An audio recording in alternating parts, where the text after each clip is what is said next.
Good morning, good evening, good night, wherever it's you're watching me from. Welcome, welcome, welcome to another episode of 360-degree brand story.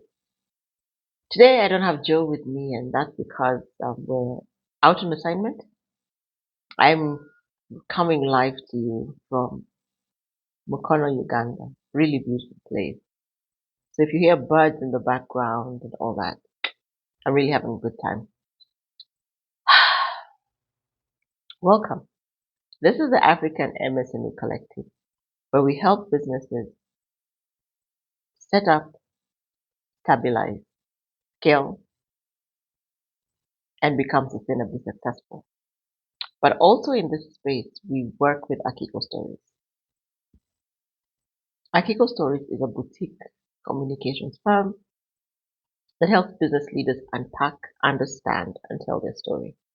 Whether their personal story or their brand story or a community story. What we do is we work with business leaders to help them be clear about what they need to tell the world, who they need to speak to, and we help them find those people. Why is that important? It's important because you don't speak to everyone and you do not sell to everyone. Recently, I did a class and I said, if everybody is your customer, then no one is your customer. It ruffled a few feathers because many of us think we're talking to everybody. Not the fact.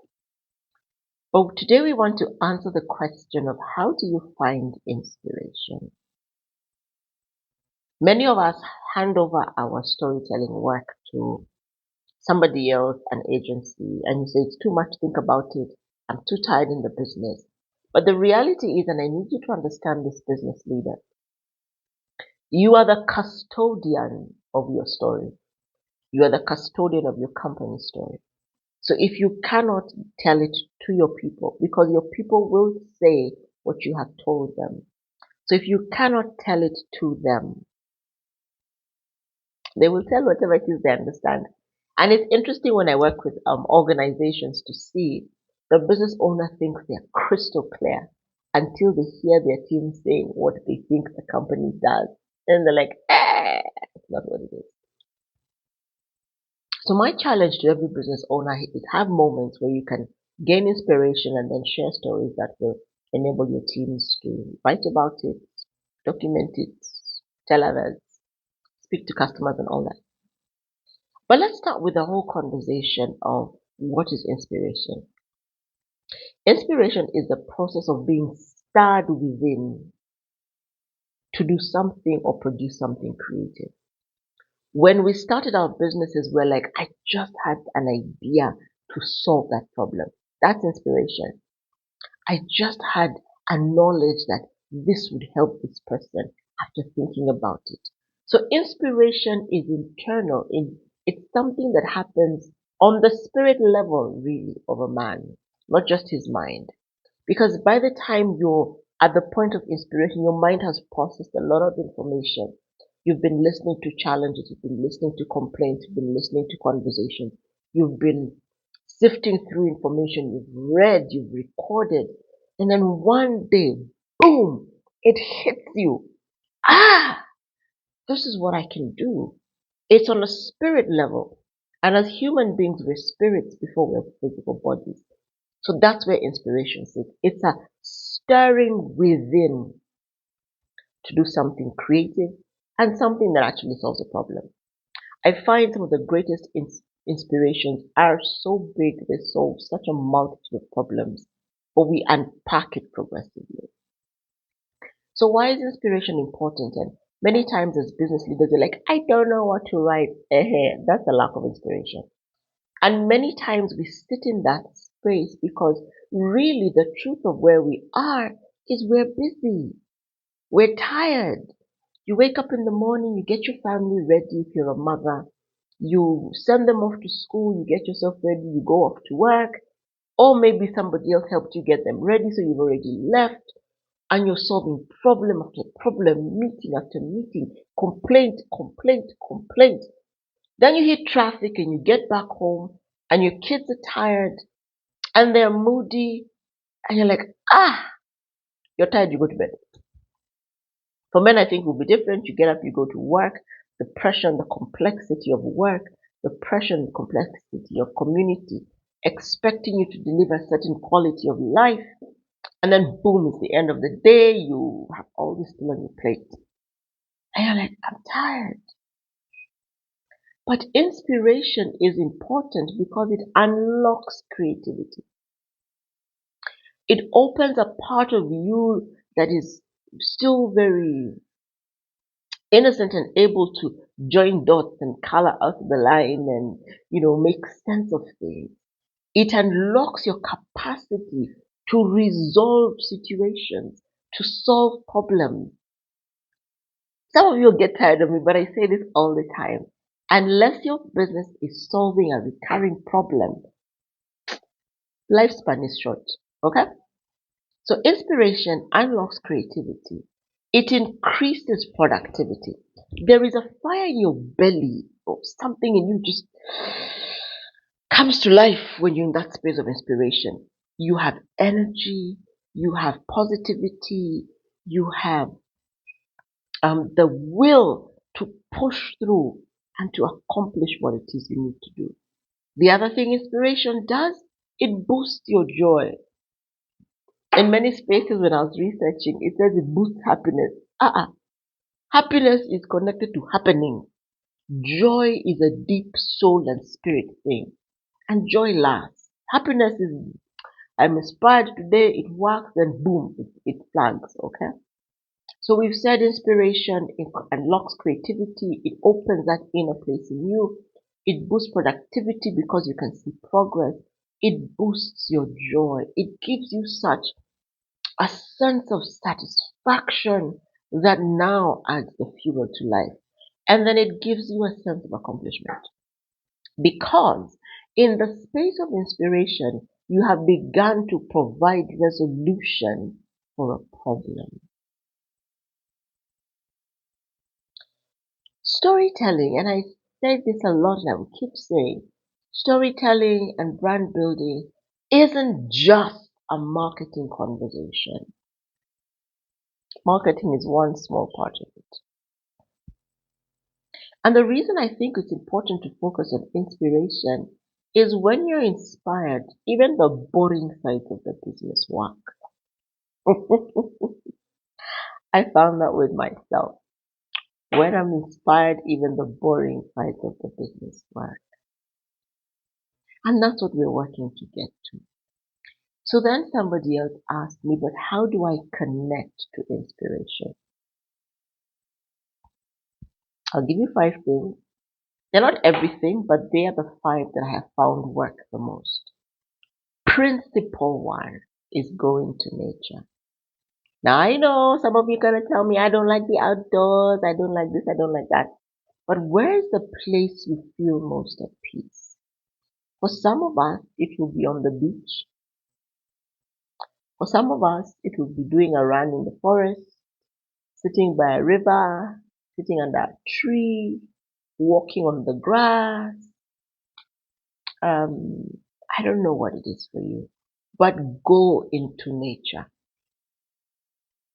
One of the best parts about being where I am is the birds. You wake up in the morning and the birds are chatting, and then at about 9 o'clock, the monkeys are out on the guava trees, chasing each other up and down, picking a guava, biting and dropping, and the ability to just sit back and watch all this has brought me a very deep sense of peace.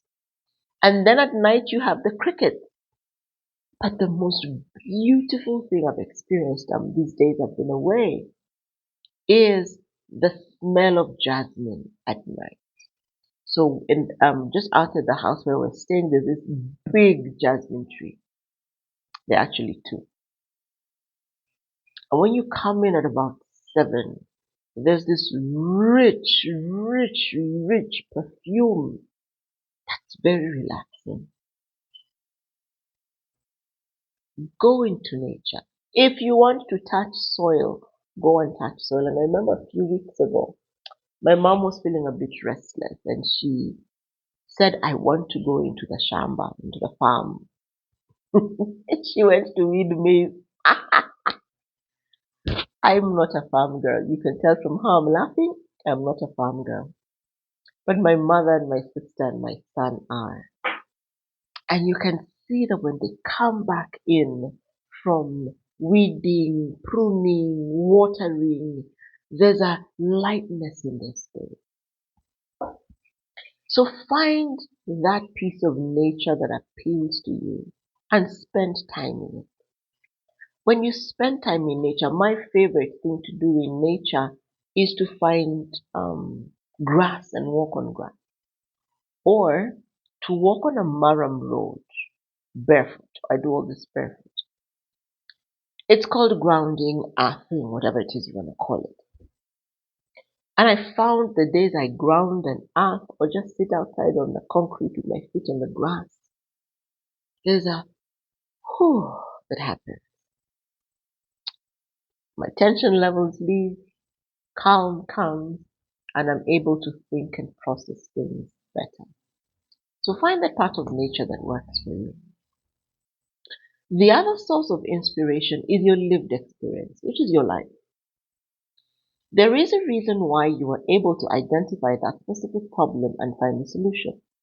Because it's likely you went through that. I'll give an example.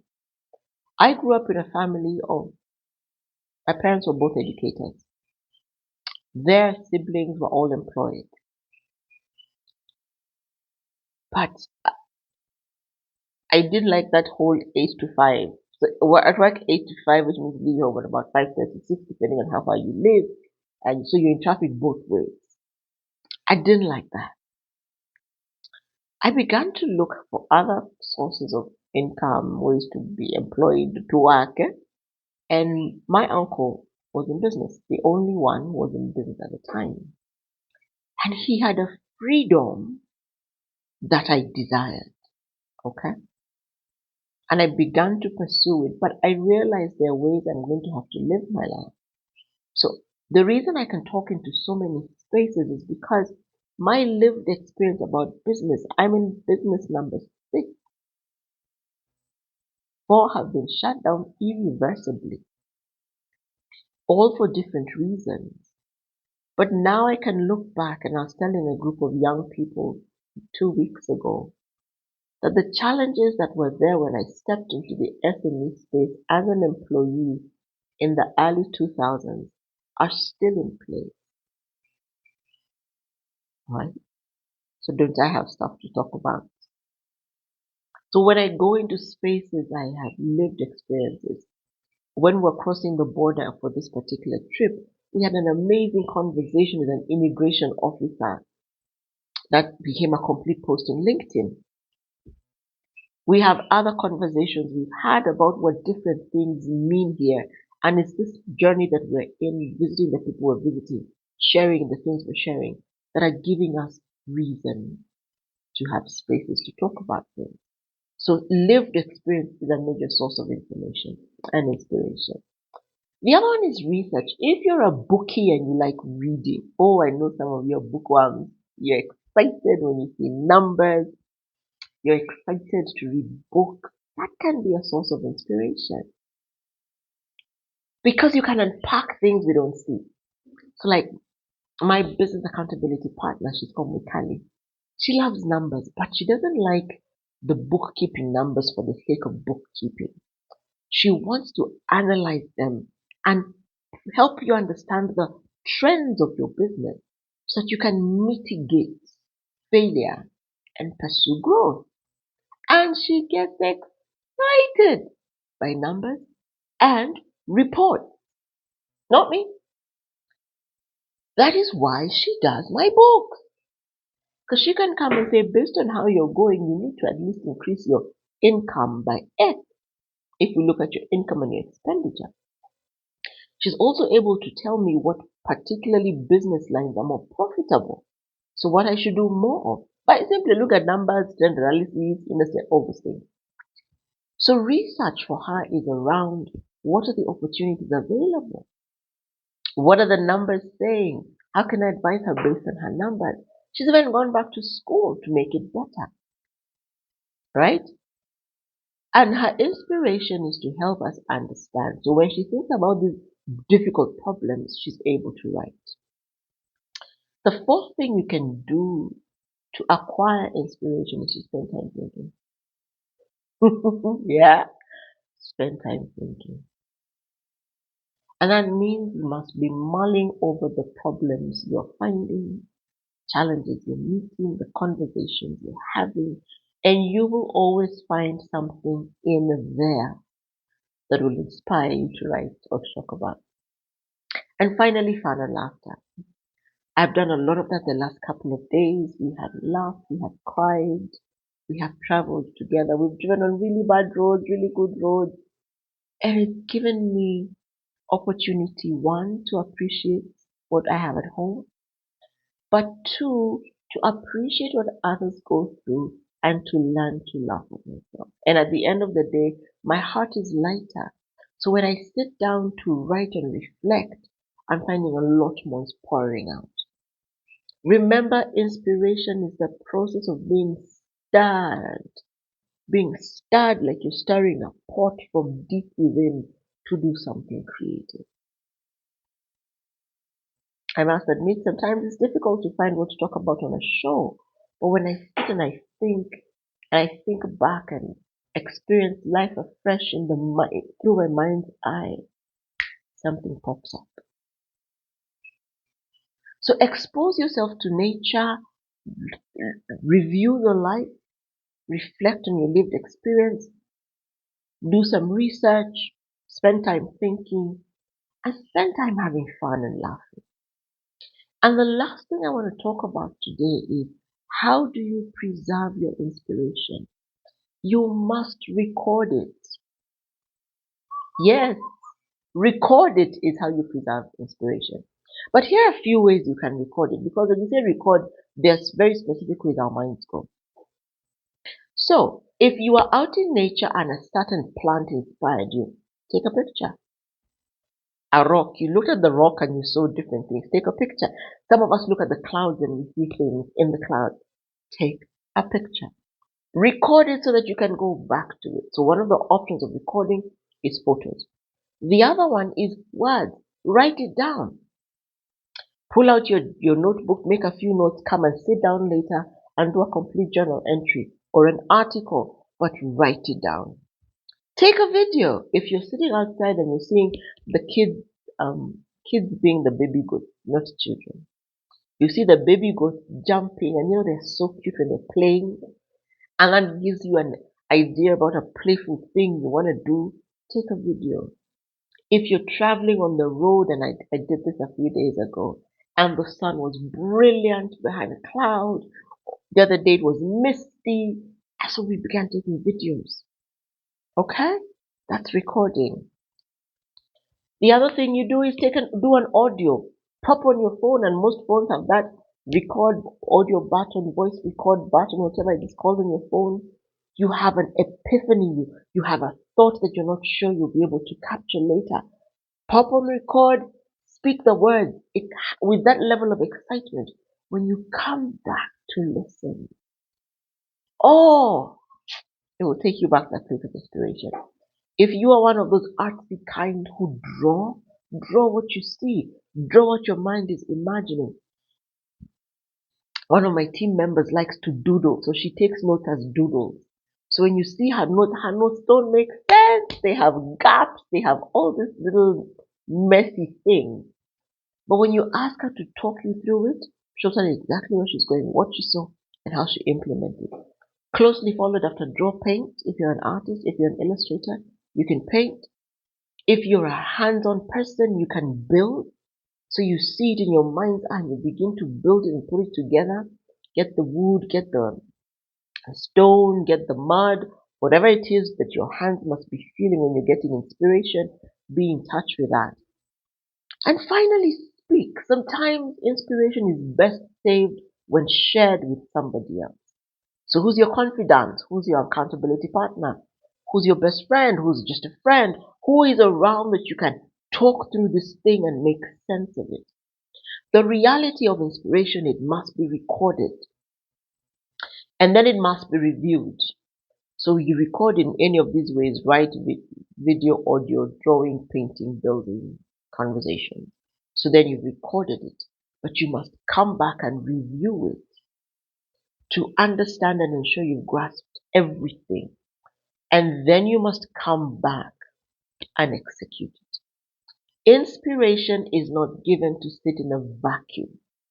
Remember, when we talked about the importance of inspiration in the beginning, we said it unlocks creativity, it increases productivity, it gives you greater joy, and it gives a sense of accomplishment because inspiration must be translated into something. So when you're in the storytelling space, the inspiration you meet must be translated into a story, must be translated into a product, must be translated into a service, translated into something that gives life to others. So when you get this internal stirring of inspiration, grab it, live with it, experience it, record it, review it, and execute it. And then you will find that inspiration becomes a true tool of storytelling. Because that thing you build is a story. That thing you draw is a story. Your conversation is a story. Your painting is a story. Your writing, your video, your audio recording are all stories. How do I use inspiration? I journal. I take videos, call my people, and we have fantastic conversations. But then I also ask them to hold me to account to deliver my promise. So as you go into the world, think about your sources of inspiration and make sure you harness them to the very end. This has been 360-degree brand story brought to you by Akiko Stories and the AM African MSME Collective. It's so easy, but I always say it's AMC, then I realize some of you don't know what AMC is. So Akiko Stories and the African MSME Collective says au revoir, good night, good evening, good afternoon, good morning. See you at the next episode. My name is Kyesubire Greigg. It's a pleasure, absolute pleasure to have this conversation with you.